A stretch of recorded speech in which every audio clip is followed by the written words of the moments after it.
What's going on? Welcome to K.A.E Sports Talk, and I want to get into this right here with Barangay Ginebra. Yes, it was quite a dunk fest, and yeah, it was tough for the Phoenix Few Masters.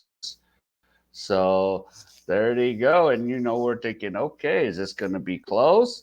There's Perkins right there, and then it was just one of those games where this is what I saw all day with Japet Aguilar. Slam dunk. Slam dunk. It was just a dunk fest. I don't know how many slam dunks he had. He had quite a few last night at Ninoy Aquino. And then Scotty Thompson got involved. It's like, okay. And I was, again, I was at the game. And then he never was like down by one, but they're like, and, Tim Cone, as usual, he's a little hot under the weather right there. Like, come on, guys, wake up. Let's start rolling here. And then Justin Brownlee out of nowhere, and then L.A. Tenorio. We're like, okay. And then, of course, I had fun watching L.A. Tenorio as playing the assistant coach role, too. And there's Ron J. and Holt.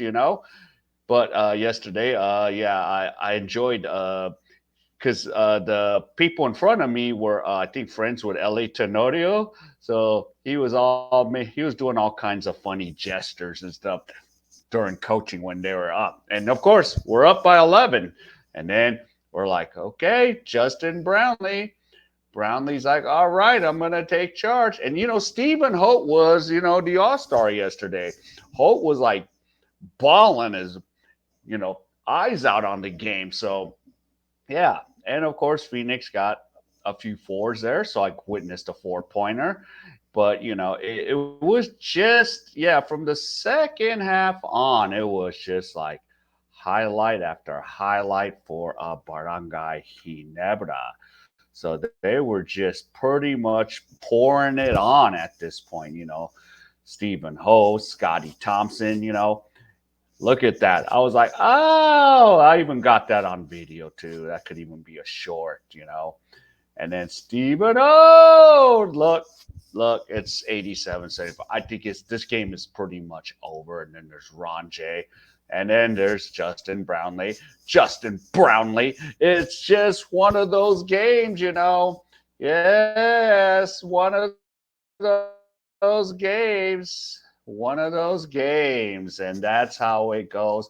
It was a blowout, shellacking. So Ginebra wins it.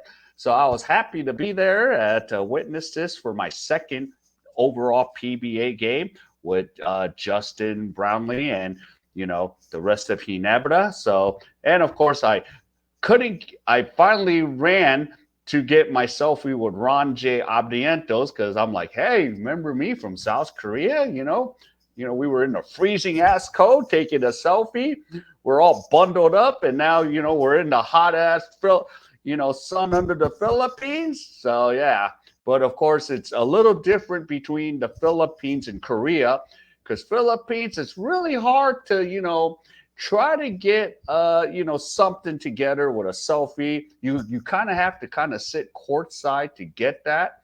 So at Ninoy it was a little easier because at Smart Araneta Coliseum it's really tough to get close to these athletes. But it's just a little different. Like in Korea, these Filipino stars, we could see them before the game and after the game, and they can come talk to us, take a selfie, take all kinds of things. Where in the Philippines, it's like shooting the dice. You're like, okay, they make it a little tougher. So, yeah, and that's one thing I would suggest, like, make it fan accessible for game days. I don't know, before the game, after the game. So, but what do I know? So, but I had fun watching Ginebra dominate. And of course, tonight I'll be back out at Ninoy Aquino Stadium again to watch, I think, TNT and Converge. I have to see Converge. All right. So if any of you enjoyed Andy's content, please give me the HKO special help the king out. Hit the like, subscribe, and comment. So wherever you are, stay safe, and I'll see you in my next video.